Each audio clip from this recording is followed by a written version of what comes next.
કહાની કા કેવી છે મહાદેવ હર જય શ્રી રામ મિત્રો. તો સાંજના વાગ્યા છે 9:30. જાવું તો આપણે નાવા તો ટુવાલ લઈને નીકળી ગયા. તો નાઈને આપણે પાછા આવી ગયા ને ભાઈ આઈફોન માં આપણે કવર લીધું. તમે તો કોઈ દી નહીં જોયું હોય. This is Mawa. પછી હું ભાઈ નીકળી ગયા ગામ તરફ. તો પહોંચી ગયા આપણે ભાગવત સપ્તાહના પ્રોગ્રામમાં સાંજના. એન્ટ્રન્સ ભાઈ કાંક આવો હતો. પછી ભાઈ પ્રોગ્રામ ચાલુ થઈ ગયો ને બધા ભાઈબંધ પણ અહીંયા આવી ગયા હતા. પછી મારા ભાઈ બધી રોલેક્સ ની ઘડિયાળ કાઢી. મેં કીધું ભાઈ અમારું કામ નહીં.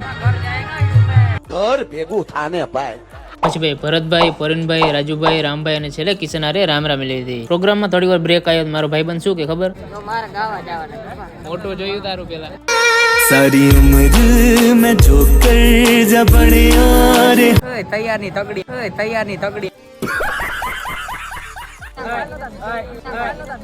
પાછો ભાઈ બ્રેક આવ્યો. એમાં બધા ચા પાણી પીવા આવી ગયા હતા. પ્રોગ્રામ ચાલુ હતો ને હું બે મોબાઈલ લઈને લાઈ જોવા માંડ્યો. ને પાછળ આપણા ફ્રેન્ડ પણ હતા ને મળે છે પાર્ટ 2 માં. Thank you.